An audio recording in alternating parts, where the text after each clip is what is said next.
Dear viewers, greetings from the English Literature YouTube channel. It is a one-stop destination to soothe all your literary curiosities. In today's video, we are going to continue our discussion on Term End Examination June 2022 question paper of MEG 7, that is Indian English Literature. We have already discussed question number 1, 2 and 3 in our previous videos. So if you haven't watched those videos yet, then do check it out. Here is the question paper.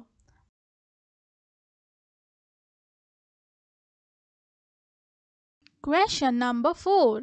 Discuss the theme of R.K. Narayan's An Astrologer's Day. The short story An Astrologer's Day, written by R.K. Narayana, is woven around astrology.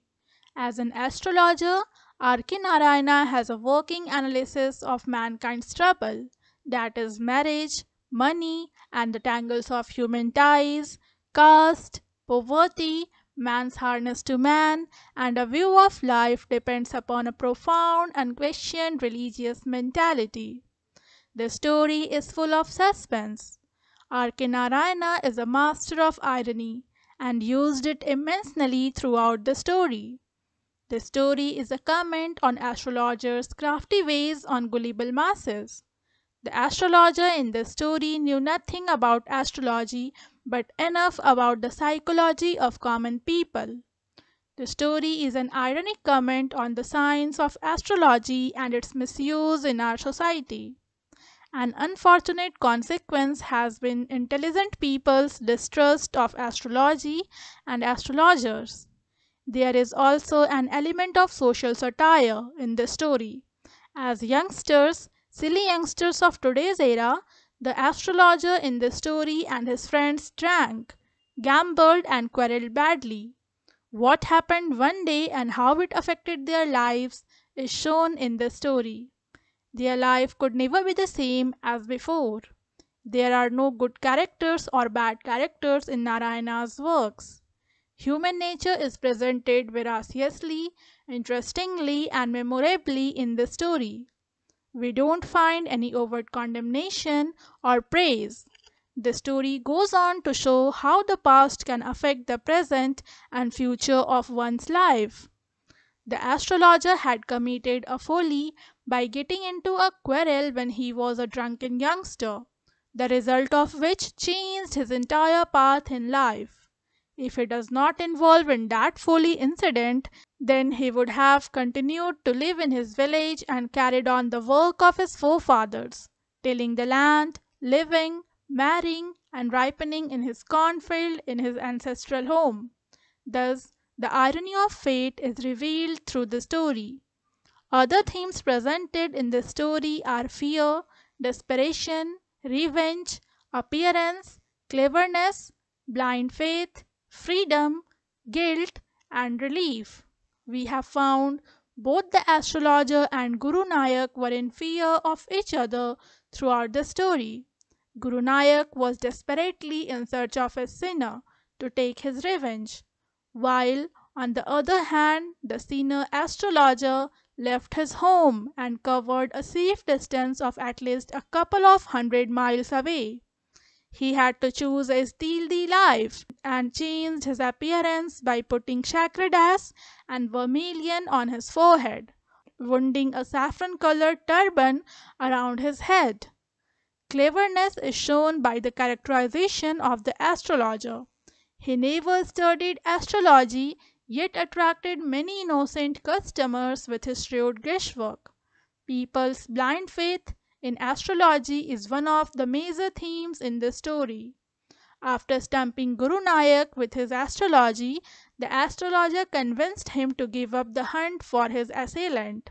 He explained that his culprit is no more in this world and died 4 months ago, crushed under a lorry in a far-off town, and advised him to take the next train and return home, stay there, and never travel southward again.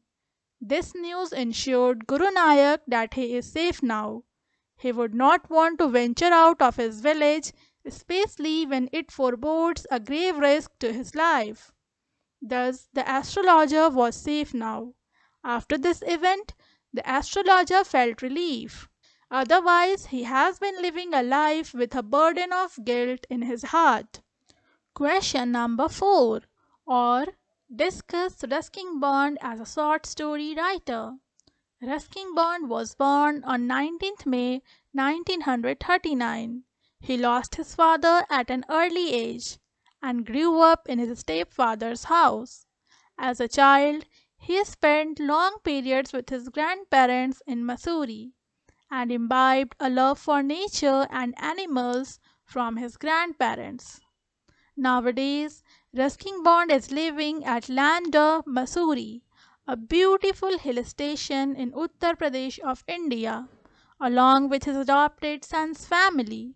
Since childhood, he was too interested in the world of books and started writing at the very young age of 10.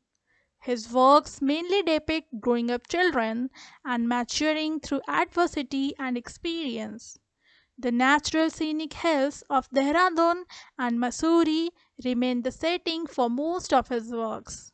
His works reflect his ardent faith in the healing parts of nature. Ruskin Bond is a prolific writer of short stories and has written numerous short stories, especially for young minds. No Room for a Leopard, Copperfield in the Jungle, and An Island of Trees are some of his famous storybooks. He gives a vivid picture of the forest with the magic of its flora and fauna, trees, plants, birds, and animals. They instantly grip the imagination of young.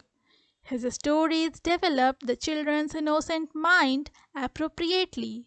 He presents nature, trees, and animals as they have feelings like human beings.